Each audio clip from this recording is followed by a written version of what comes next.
Welcome to our third webinar as part of the NDIS Success Roadmap. Before we start, we would like to acknowledge the traditional owners of country throughout Australia. We recognise their continuing connection to land, water and community. We pay our respect to them, the coaches, and to elders past, present and emerging. The NDIS has changed the way disability supports are delivered in Australia.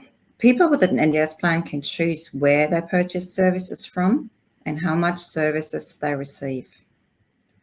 In the initial stages of the NDIS rollout, most people with disabilities continued with their existing service and with their existing service providers.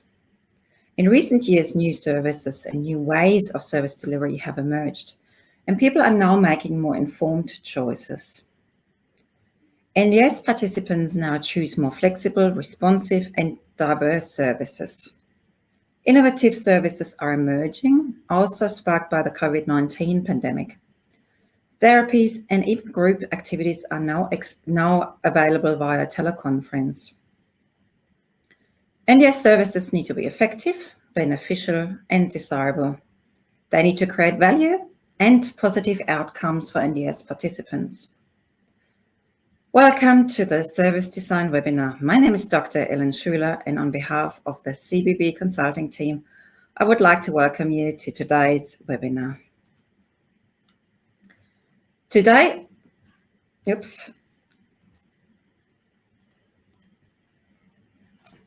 will talk about how to design new NDIS services for people with disability. It is the third in a series of 6 webinars that will provide a roadmap for NDIS success.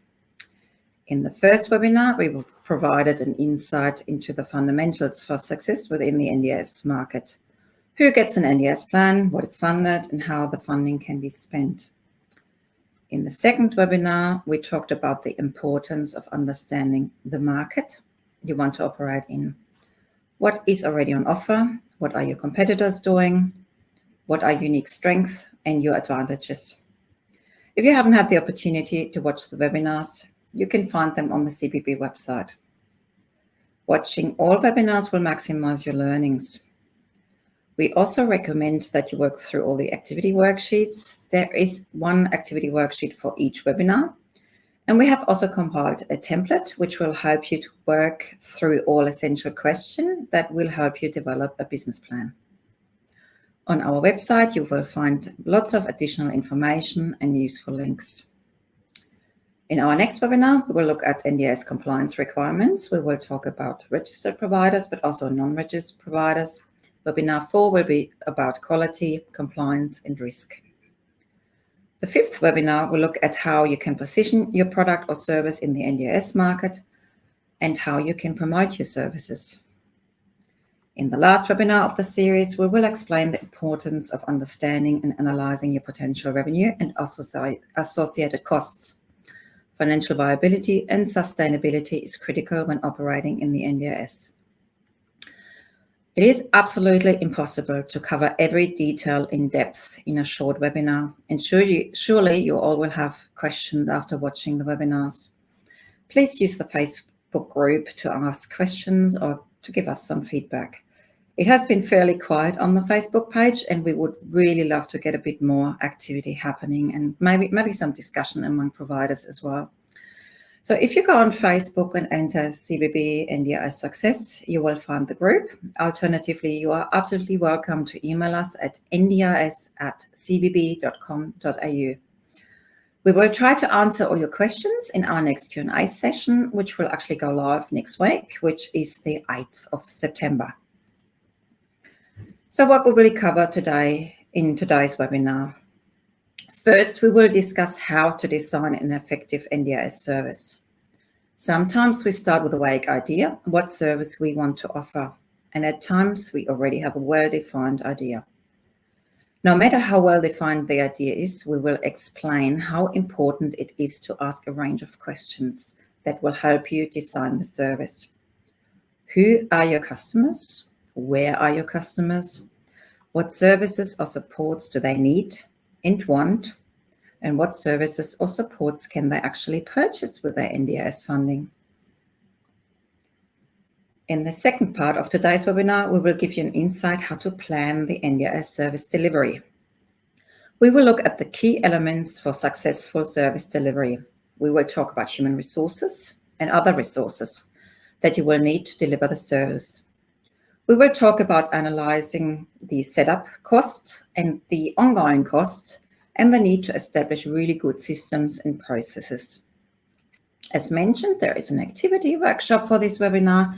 You might want to stop the webinar now and look it up on the website. And as you watch the webinar, you could stop occasionally and try to answer the questions, or you could answer the question after the webinar. So what NDIS services could we offer or should we offer? What questions do we need to answer in order to design our service delivery? Let's start with a very simple question. What is a service? A service is not a product, hence your customer does not get anything tangible such as a TV, a couch, or an ice cream. A service is an interaction between your customer and your organization. And this interaction creates value for the customer. They go away feeling happy, satisfied, and hopefully wanting more of this service. And the service creates some value for your organization. Your organization is likely interested in the impact your service has on your customers or the beneficiaries, as well as the income the service will generate. When thinking about what service we are going to provide, we tend to just think about the activity our organization is going to perform. And often we forget to think about the interaction and what value our service will actually create for the customers. So when designing your service, it is really important to identify what value will you provide. And to answer this, you need to work through a range of questions. Firstly, you need to clearly define who is your customer. Who would access the services from you? Where do they live? And how will they actually access your services? Are they local? Or could they travel to you? Or would you need to get to them? Where and when would they access your services? Second question you should ask is, what services do they need and are essential for their life or daily living? And what services do they want to increase their quality of life and enjoy equal opportunities? To answer this, you need to question what challenges do they actually face and what solution will you offer?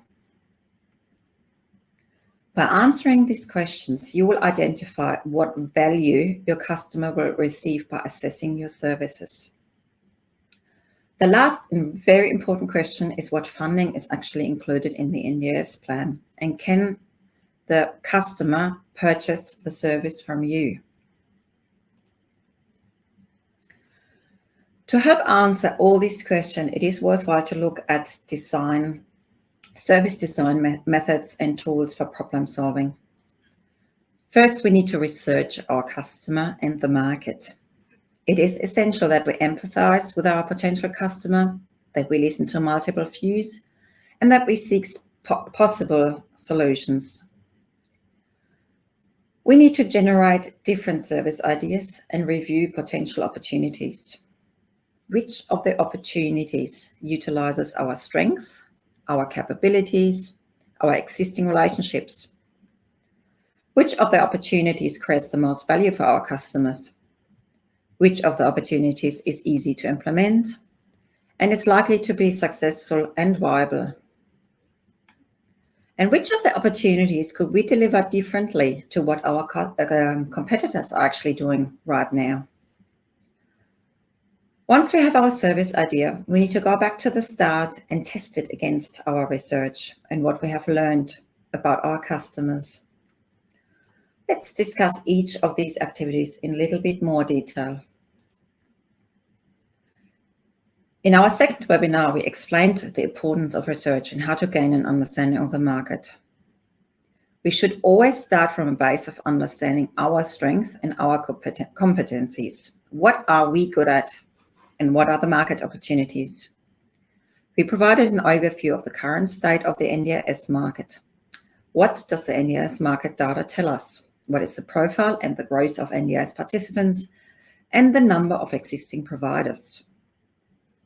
In our last webinar, we provided a number of data sources that can assist with our market research. Market data can help to identify potential new customers and potential new markets.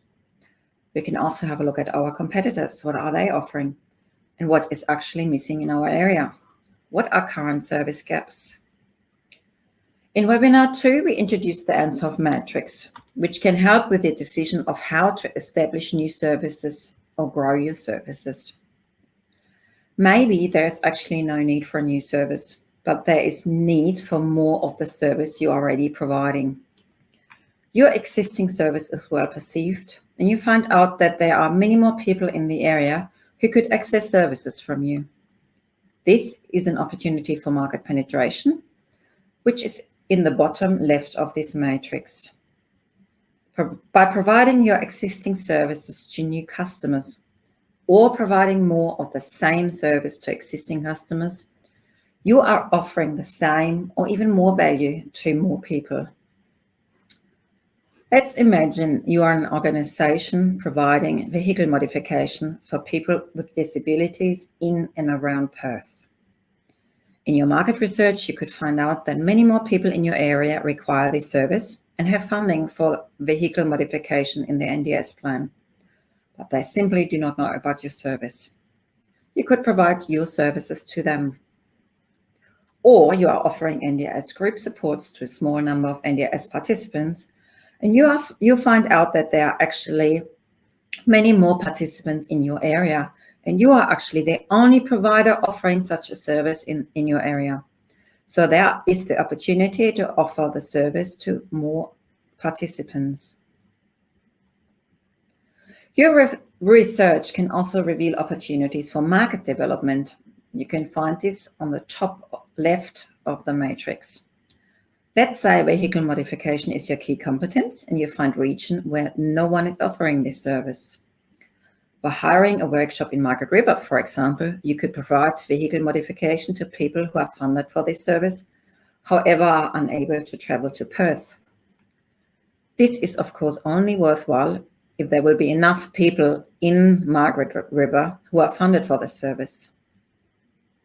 In your research, you should find out how many more potential customers are there in Margaret River. Or you develop a new service or new types of products that you could offer to existing customers. You are offering vehicle modification and most of your customers use a wheelchair. Could you maybe also provide modification of wheelchairs or everyday living items for people with disabilities in your area? Now you have identified an idea for service development. Or maybe you are an Aboriginal organization offering health supports to your community, and you identify that a large number of your clients should get access to the NDIS. Are there any services under the NDIS you could offer to your clients? What are your service development opportunities? If you're coming up with a completely different product or service, that is called diversification. This type of growth can have additional risks compared to the other options because you are, in essence, working in an area completely new to the organization. To ensure you design the right service, you can't just rely on market data. It is really important that you speak and listen to people with disabilities and that you emphasize with their needs and their wants. What are current challenges and what are possible solutions? Do nothing for me without me. Person-centered services improve the experience and create outcomes for people with disability. It is absolutely essential to involve people with disability in the planning and in the evaluation of the service. And it is important to seek multiple views. Maybe one person is facing this challenge, but are there more people with the same issues? What are other stakeholders telling you? Stakeholders are local area coordinators, NDIS planners, support coordinators, family and carers, health professional advocates, community connectors, or educators. Most people with disability and stakeholders will have ideas how to address the challenge. Listening to different options will help you identify much better solutions. What matters most to the person with a disability and what is not really important to them? Also, investigating what works really well can give you an idea for good and great service opportunities. To design a relevant and beneficial service, you need to understand the existing pains and desired outcomes in order to develop a compelling value proposition. By doing research and by listening carefully, you will identify service gaps and opportunities for new or existing services to reach more people with disabilities. Remember to be clear about who are your customers and where are they. Also, clearly identify what the challenge is and what will solve this challenge. There could be more than one solution. What utilizes your existing knowledge and what are you really good at? Which one is most likely to work and what value will it create? What service will you deliver? More of your current services? Service in a new location or to new groups of customers? Or maybe even new services or products. As mentioned early in the webinar, NDIS services are becoming more innovative and responsive. Innovative services have one thing in common. They have changed some of the service features to improve the benefits and the experience for the service user. Higher Up, for example, is an online platform where people with disabilities can find a support worker. Benefit for the person with a disability is that they can select their own support worker. So they can actually choose someone they like, someone which lives in their area, someone with similar hobbies and interests. Another example for an innovative service are Gig Buddies. But Gig Buddies is in Sydney, and they match volunteers with people with disabilities. It is a community access program, but done differently. People with disabilities do not attend the same event every week or month, and the organization doesn't select the events for them. With Gig Buddies, they can choose their own events to attend with a person who has the same music taste or interest in sport or in art. Given there have not been many events happening during COVID-19, Gig Buddies actually created an online music festival that people could attend from their home. Crisis really often breeds innovation. During the coronavirus pandemic, the majority of disability group activities had to stop. Many people are feeling bored and isolated at home. Some disability service providers have reacted and are successfully offering online game and dance sessions. One provider told us that they even picked up new clients for these programs and that they plan to offer some of these online games clubs post-pandemic because they've been so successful. We also heard a success story of a different provider that usually runs group sessions. During the pandemic, the provider started to offer one-on-one sessions instead. Not everyone took up the opportunity, but we've heard of one young man who usually would attend group sessions, and he tried one-on-one sessions for 1 day a week. And he was so happy with the different support that he's now receiving 4 sessions a week with one-on-one support. The price cap of NDIS services can be really challenging when developing innovative services, as you won't be able to charge more than the maximum price for that service. Hence, if you add features to a service, you always need to think about what could be simplified or even streamlined, or what part of that service provides very little value to the customer and would not be missed at all. Whatever service idea you have come up with, it is really essential to test the idea and investigate a range of questions. Does the service idea fit into our organizational mission and vision? Does it fit into our constitution? And would the board actually support this idea? Test if the service will address needs and wants and creates values for your customers. Would there be enough NDIS participants to offer the service to? And is the service actually funded by the NDIS? And how is it funded? Do participants have funding in their NDIS plan to purchase the service? And can they actually purchase the service from you or from us? This leads into the question whether we should operate as a registered or an unregistered provider. The decision really depends on the type of service and who you want to deliver services to, and also the volume of services you expect to deliver. Registration will allow you to deliver the service to anyone with an NDIS plan. However, there are costs and obligations associated with being registered. We will talk about registration in further details in our next webinar. A very important question is how much will the customer or rather the NDIS pay for the service? And will the service be financially viable and sustainable? Please watch webinar 6 to learn more about financial viability. So is the service funded by the NDIS? Let's review this question in more detail. The NDIS only funds reasonable and necessary disability-related services and supports that works towards the person's goals. The NDIS must be the appropriate funding body and will not fund the support if it is the responsibility of a different government agency or department or a mainstream service, such as health, justice, child protection, or education. Hence, if your service is, for example, clearly educational or medical, you will need to find other funding sources for your service. Supports and services that are considered reasonable and necessary under the NDIS are listed in the NDIS price guide and the NDIS support catalogue.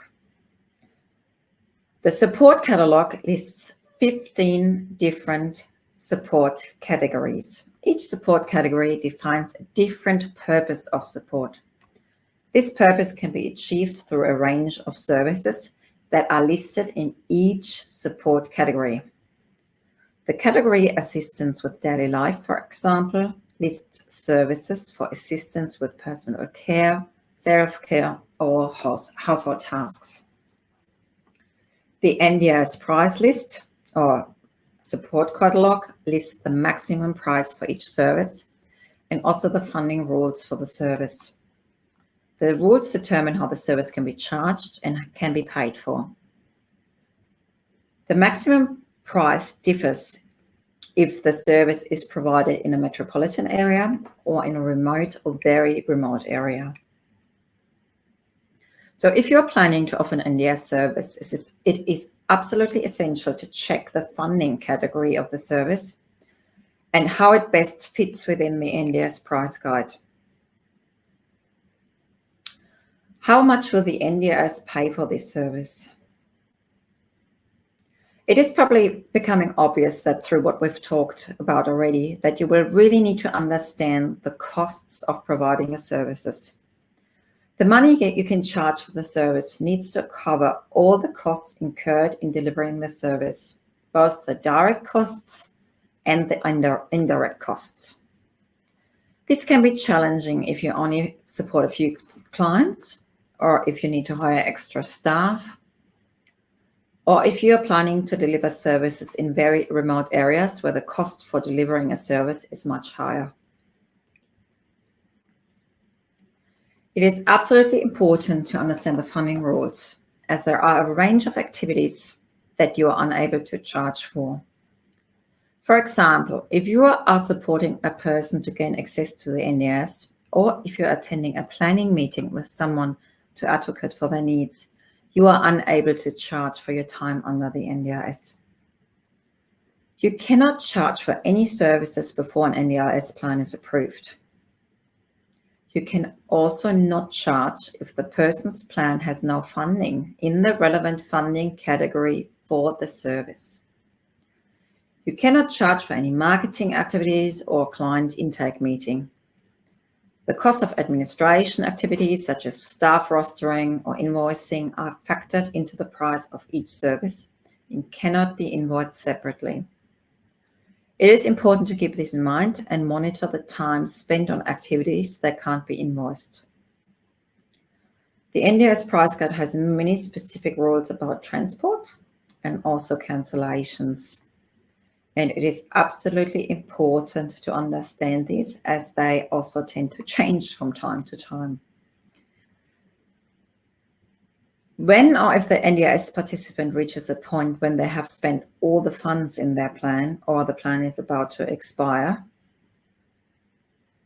without a new plan in place, then you will not be able to charge for services under that plan anymore. This is important for providers to understand when their clients are coming up to their end of their plan or their planning meetings. Let's look at the 15 NDIS support categories a bit more closer. An NDIS fund supports in 3 different categories or 3 different budgets, depending on the type of support. There's core, there's capital, and there's capacity building. Core supports are the supports for everyday needs. The core budget can be used to pay for supports in category 1 to 4. Capital supports are higher cost items such as equipment and home modifications. These supports are listed in category 5 and 6. Capacity supports address the ones.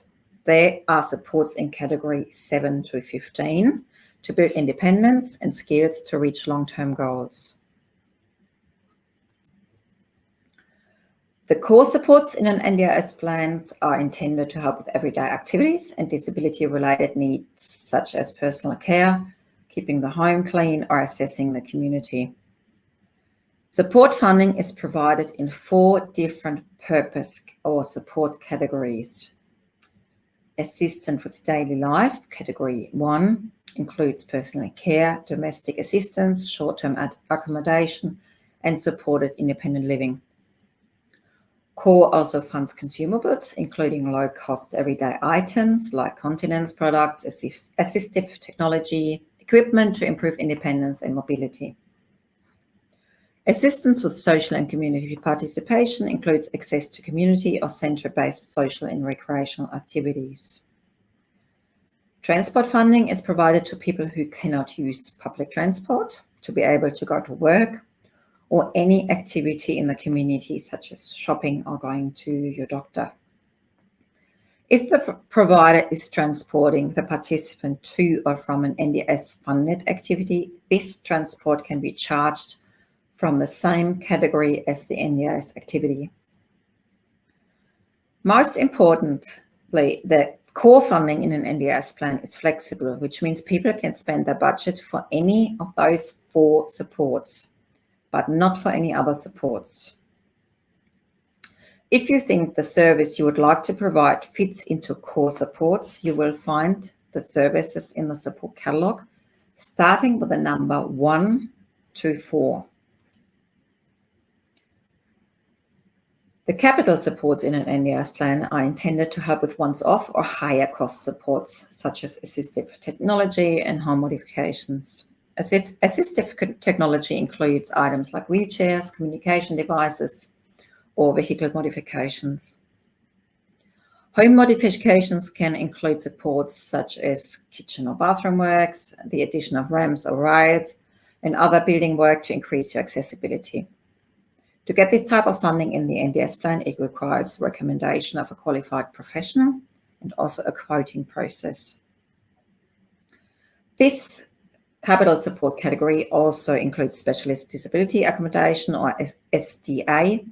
SDA is funded for people with disabilities who require a specialist dwelling that reduces the need for individual support or improves the efficacy of individual supports.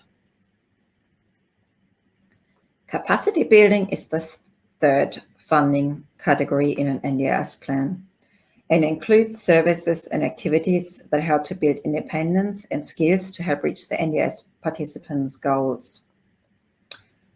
Funding in capacity building is not flexible. A participant can use the funds only to purchase supports in the specific support category. The NDIS has actually promised more flexibility in the future, and we hope that one day the capacity building budget can be used across all those categories or even for core activities.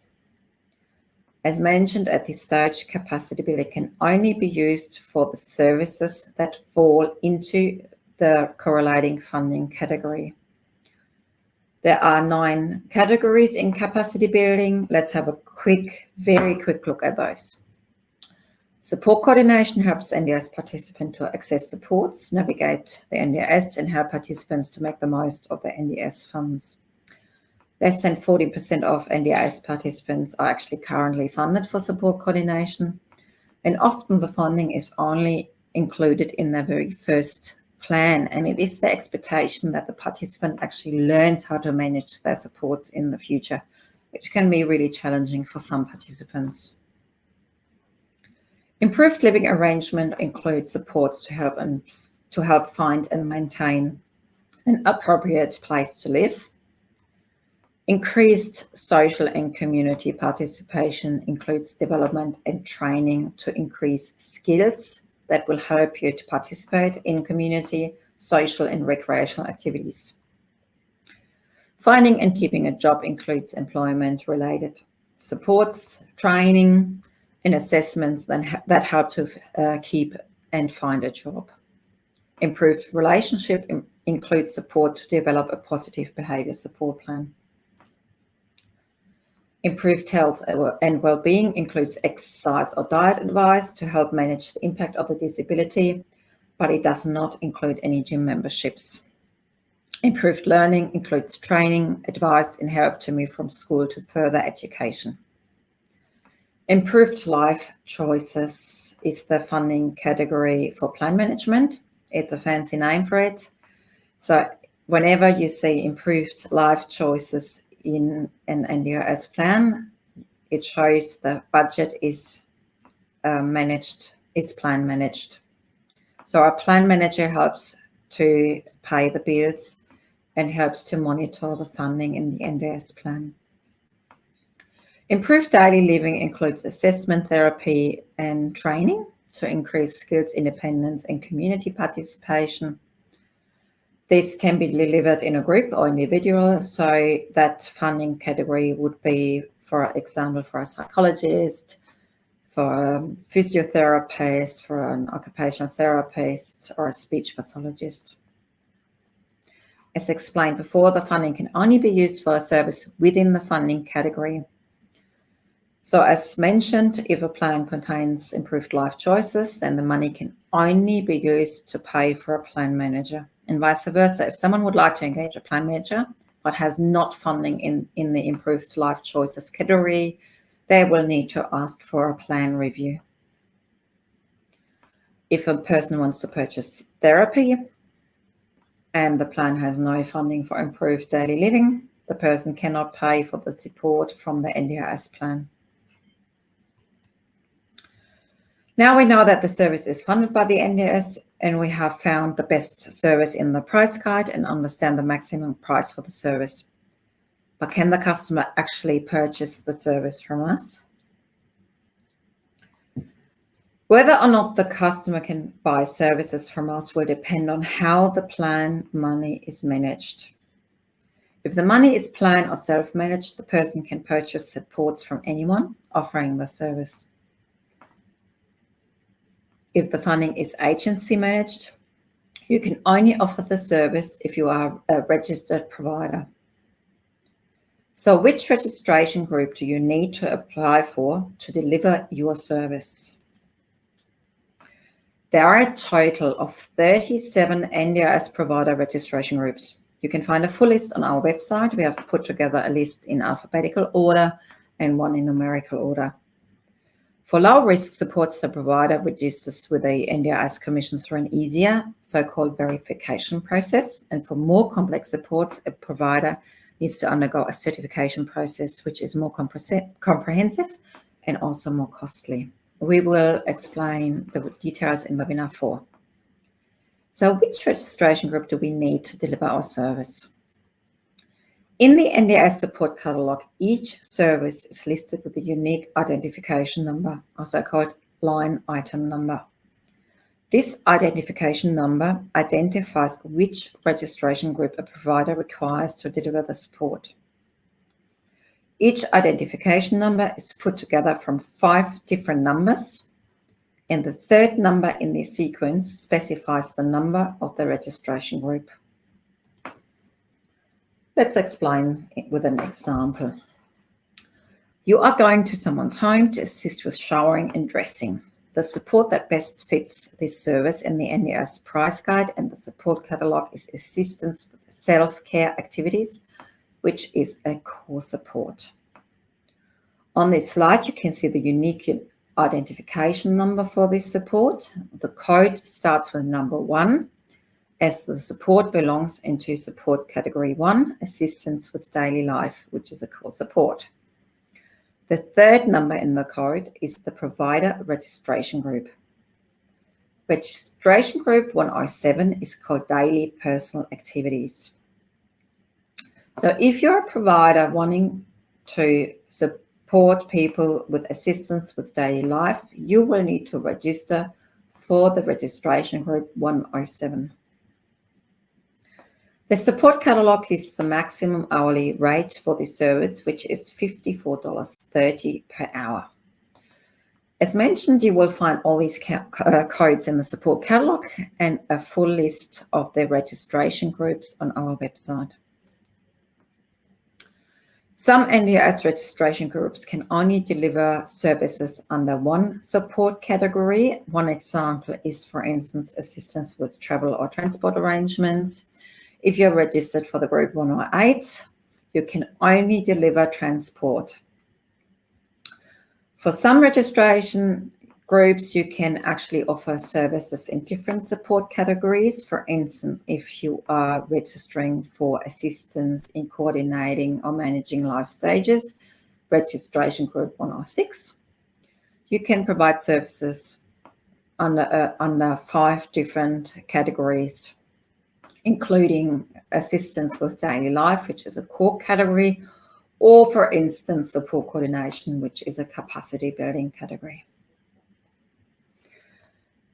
This highlights that when you plan to register for NDIS supports, you really need to check first what supports will you deliver to understand which registration groups you will need.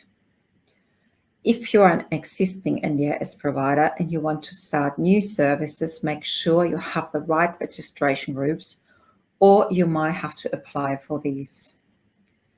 In some cases, you will require another audit. Hence, every time you have an audit, please check your registration groups.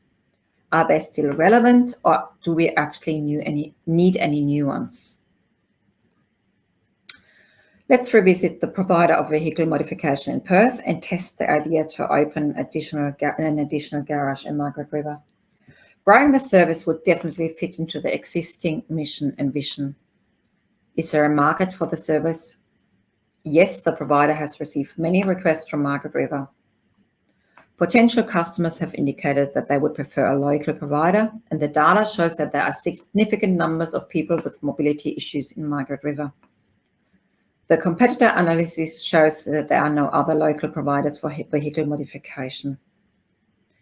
Is the service funded by the NDIS and how? Yes, the service is funded by the NDIS for people with mobility issues under capital supports. Can the customer purchase the service from the provider, and should the provider register or uphold the registration? Yes, the new customers can purchase the service from the provider. The provider is already registered with the NDIS Commission for registration group 109, which is vehicle modification. Being registered with the NDIS will open up the full NDIS market rather than just being able to offer services to plan or self-managed participants. If the service will be financially viable, will need to be investigated once the provider knows how he's actually going to deliver the service.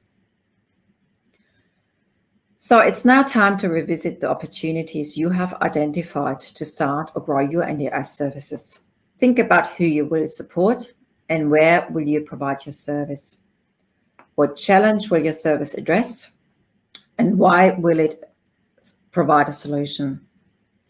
How does your service solve the essential need for your customer or work towards increasing their capacities or their opportunities? And what value will your service provide? What is the best fit service in the NDIS support catalog? Does your customer have the ability to buy from you? Which registration group do you need? And at this point, you can start to think about how will you deliver that service? How will technology be used to help you deliver the service? And this will actually lead into our second topic for today, planning the service delivery.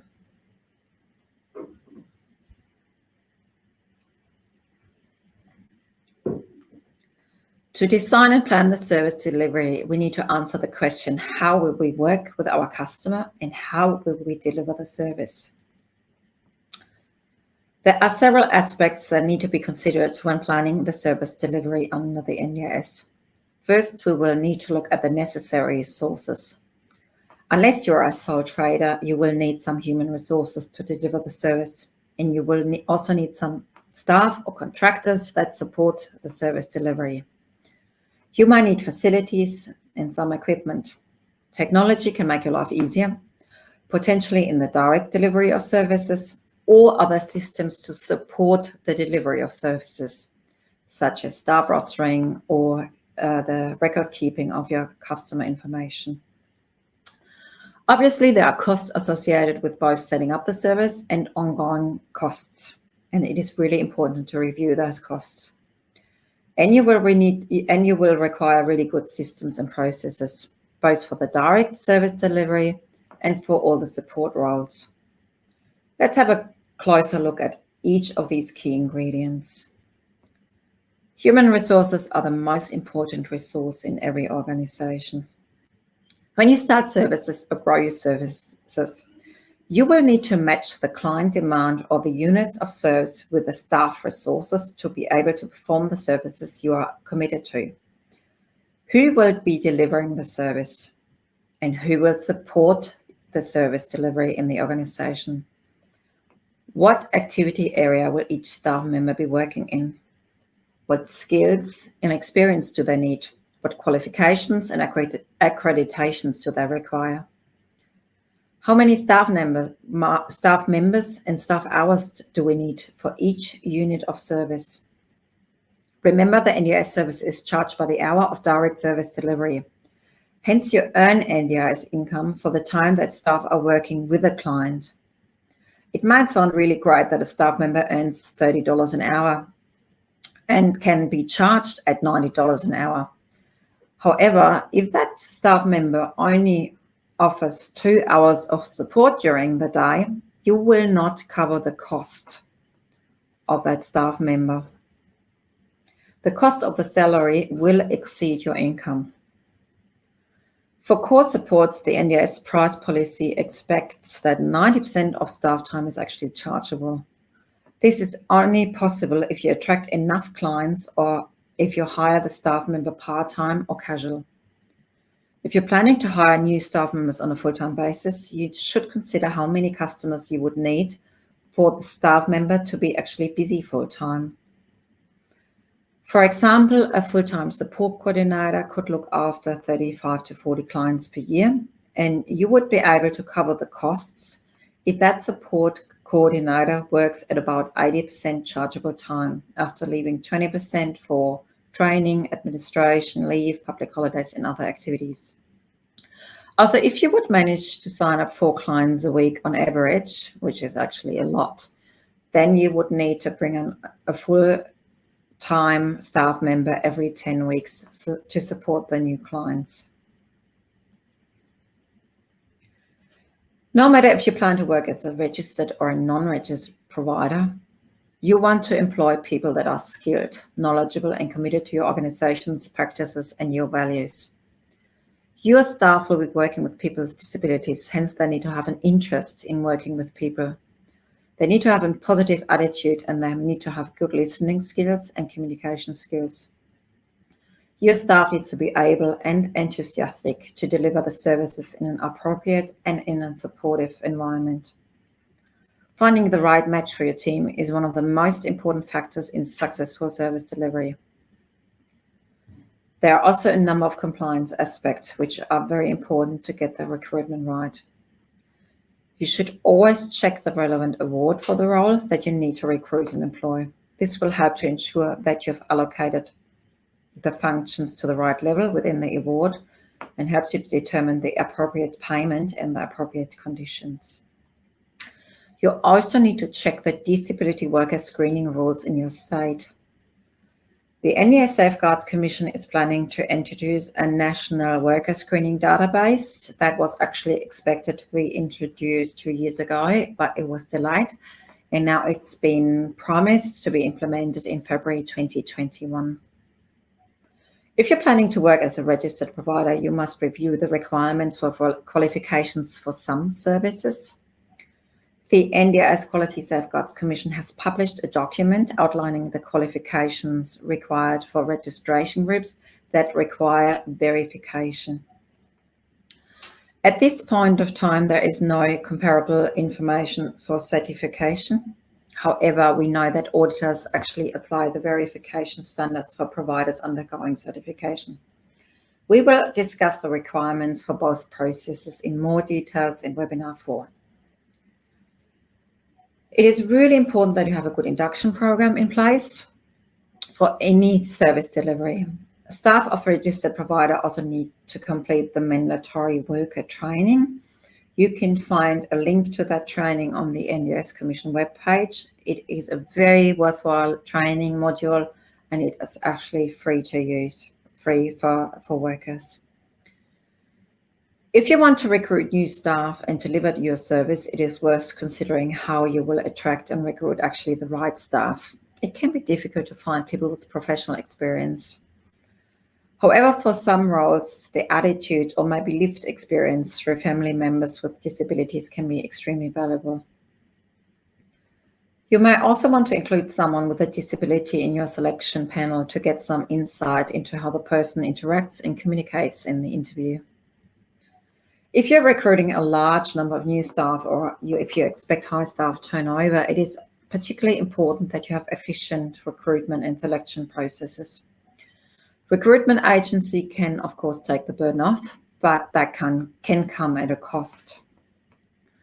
You could also undertake an assessment center where a group of people undergo exercises together at the same time, and this will allow you to assess how they interact, how they communicate, and how they problem solve. Let's go back to the Perth organisation that plans to offer vehicle modification in Margaret River. For Margaret River, they will need a mechanic with trade certificates. Given the mechanic will work independently, they need at least 3, if not 5 years experience in vehicle modification or similar. The person will need to work alone in the workshop, hence they will need good communication skills to engage with new customers, as well as disability worker screening clearance. The table shows if the person will work full-time or part-time and how the new staff member will be supervised. Client numbers will not justify a full-time worker to start with, hence the mechanic will work on a part-time basis initially. The staff member will be supervised remotely and the supervisor will need to be able to visit regularly, especially at the beginning. Ideally, you also identify the associated salary and the on-cost you will need to pay for the mechanic. Well, this is a very simple example, but you can see how this could be worked through for any service that requires the recruitment of several new staff members. Recruitment and onboarding is expensive and it is very time consuming. Ideally, you want to be committed and dedicated. You want to have committed and dedicated staff members who stay with you long term. It is important to plan for initiatives that increase staff motivation and retention. So how could you actually plan for better staff motivation and staff retention?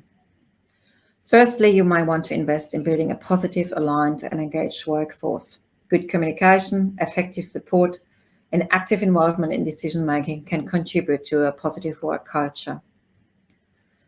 You may also want to become a learning organization that is continually providing learning and development opportunities for staff. Listening to staff feedback and also listening to client feedback will create an environment for staff to perform at their best. Financial incentives are not always possible, but there can be financial incentives, for instance, in the non-for-profit sector through salary packaging. Lastly, it can be useful to think about your competitors. You and your competitors are actually competing for the best employees. So try to understand what are they doing and how do they attract and keep those employees. What do they do differently? Employees who are happy in their work are more likely to deliver care in an appropriate and supportive manner, and they are good advocates for your organization. Less staff turnover provides more consistency for the people they support and more quality. In addition to the human resources, you will need to consider additional resources required for your service delivery. You will need facilities, equipment, potentially technology. When designing your service delivery, it is absolutely essential to think about where will you deliver the service. Do you plan to buy or rent a facility? What are the accessibility requirements? Are there any handrails or disabled toilets? What about car parks? Will your clients be able to travel to you, or should you also offer transport options? Buying or renting facilities is expensive, and you may want to explore alternative options. Keeping costs in mind will assist you to come up with more viable solutions. Could you maybe share a facility that is otherwise unused when you are delivering the service? Could you maybe deliver the service in the community or even online? Will you need offices for the administration tasks? Does the office need to be close to where you deliver the service? Or could that be somewhere else? Could office staff maybe work from home? Doing back office support from home or in locations where the rent is low will reduce your costs significantly. Will you need any equipment for the service delivery or the support functions? Will you need any furniture, a set-up kitchen, or maybe treatment tables or hoist? Will you need cars to travel to your customers or buses to transport your customers? And what about technology? Will you need computers, printers, phones, any hardware or any software? Technology can improve service delivery and can reduce the running costs of your service delivery. How can you actually identify if it is worthwhile to invest in technology? Review your activities and question the following aspects. Efficiency. Is it cheaper to actually use a digital resource or a person to do the activity? Repeatability. Is the activity predictable and repeatable? Accuracy. Does the use of technology increase the accuracy of the activity? Volume. Is the activity a high volume activity or may it become a high volume activity? Would the technology allow you to grow without compromising efficiency and accuracy? Customer experience. Does using the technology improve the customer experience or at least not impact it negatively? We often get asked when organizations start off if they should invest into staff scheduling softwares and CRM systems. While you're having low customer and staff numbers, you are likely to do well with an Excel spreadsheet and some low-cost staff scheduling app. As your organization grows, it is, however, worthwhile to invest in an NDIS-ready CRM or a database software that reduces your overhead costs and ensures you have accurate results every time for invoicing and for data documentation. There are more than 30 different CRM systems on the market, and we are very often asked which one should we actually choose. You can find some useful information how to select a CRM on the CBB website. It can also be worthwhile to invest into a cloud-based accounting software, and there are some discounts available for non-for-profit organizations. When considering the human resources, the facilities, the equipment, the technology you will require for the service delivery, it is absolutely important to review the costs. Some of the costs will incur just once, mostly before at the beginning when you set up the service. These are your setup costs. Other costs will incur on a regular basis. These are your ongoing costs. The table outlines some typical examples. However, every service is unique and you need to do your own assessment that applies to your service delivery. Setting up your facility or the offices, for example, has a combination of setup and ongoing costs. There might be a bond or rent in advance to take up the new facility, and then there is an ongoing rent in the future. Premises can be a very expensive overhead, especially for smaller businesses. As mentioned, there may be cheaper alternatives such as working out of a community center or working together with a partner organization. Furniture and equipment are a typical part of setup costs. Potentially, you can start with a minimum amount and then expand further after your services have started to grow. Staffing costs incur a cost for setup, for screening, for recruitment, and there is an ongoing cost, which includes the cost of wages, training, and superannuation. IT and phones are a combination of setup and ongoing costs. You might have to purchase them upfront, and then you are likely to have licensing and data costs on an ongoing basis. Vehicles or cars have a combination of setup costs and ongoing costs. Again, this depends on how you procure them. You could buy a vehicle outright or you could finance or lease it. There are ongoing running costs for fuel and maintenance. Within remote areas, this cost can be quite significant, so it is really worthwhile to do your research first. There are other costs of running a business, such as insurance, electricity, coffee, and tea for staff, and many other usually small expenses.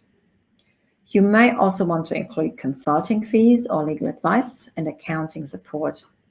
And of course, if you decide to register for the NDIS, then you need to include audit costs in your assessment.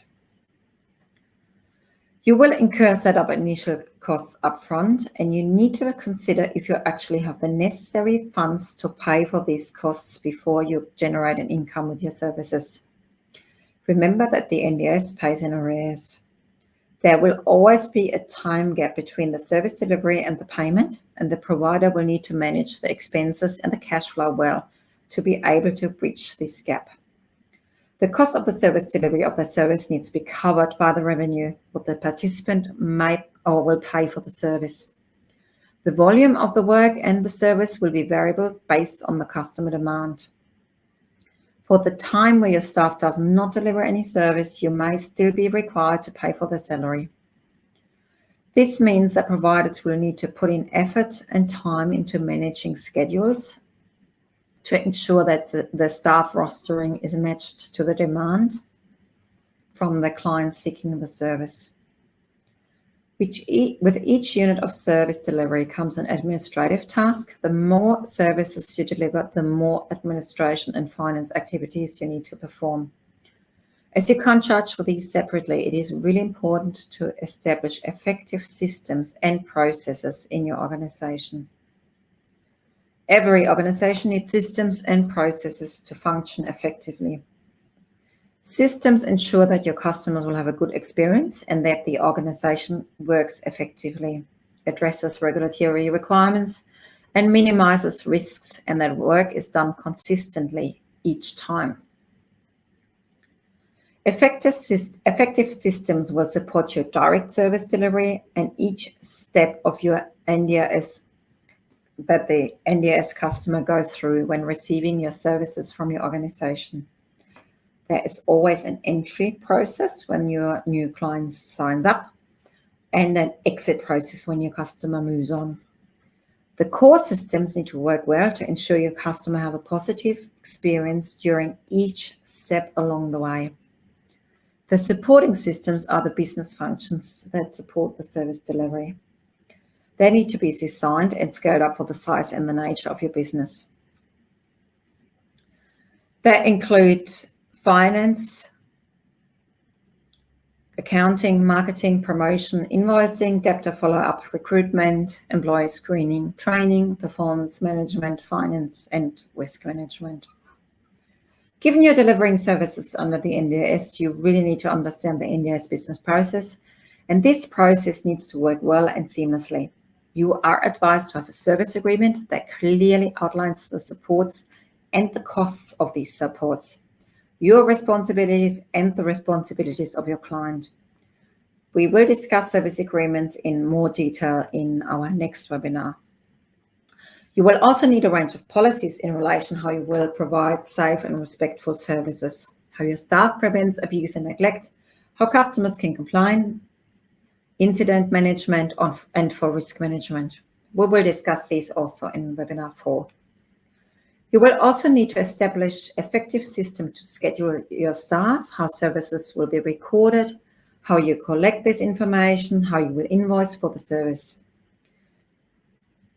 Be really clear about who in your organization does what and when. Your documentation needs to be accurate, as you could be audited on this documentation. As mentioned before, systems can be manual or systems can be electronic. If you're an established provider, it is worthwhile to review your systems regularly and questioning if they're really fit for purpose and if they support a positive customer experience. Do they work effectively? Are there any unnecessary holds-up or mistakes along the way? Mistakes and delays cost money, and they take away valuable time from your service delivery. Because at the end of the day, you want to create value for your customer. As we reach the end of today's webinar, we want to summarize the outcomes you will achieve when you complete the exercises in your activity worksheet. When you design your service, it is crucial to do some market research and also to listen to people with disabilities and other stakeholders to understand their needs and wants around the NDIS service. If you want to operate under the NDIS funding, it is essential that you understand the NDIS business model.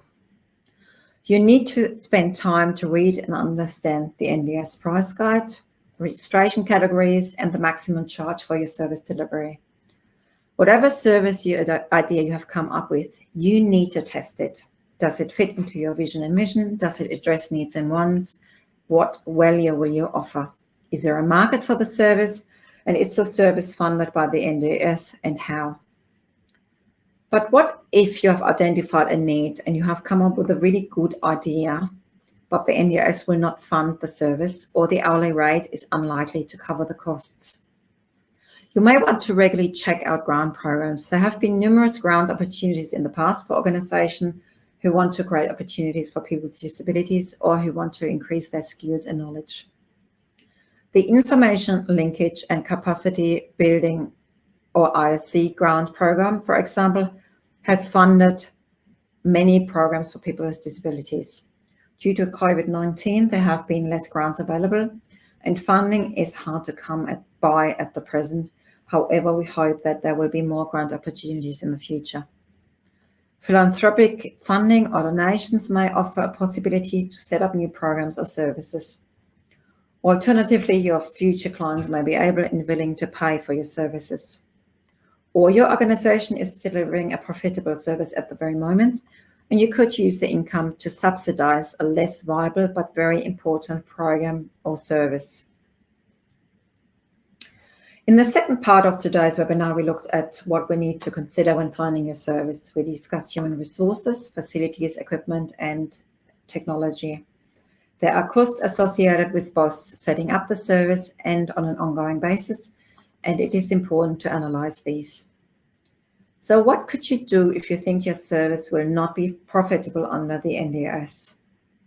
Think about how could you lower your costs. Ask what will your customer value the most about the service and what is less important to them. Could you change any feature in your service delivery what people value the most? Deliver that, but omit things that will create unnecessary costs. When designing your systems and processes, again, think about your customers first. How will your customer have a really good experience? What will keep them safe? What will create value for the customer? And what needs to be effective and very simple? Please take the time to review the questions in the activity worksheet and also in the business plan template. To find the resources and more, please visit the NDIS Success tab on our website. Please join the Facebook group and post a question and watch our Q&A session, which is live on the 8th of September. The next webinar, as mentioned, will be about quality, compliance and risk.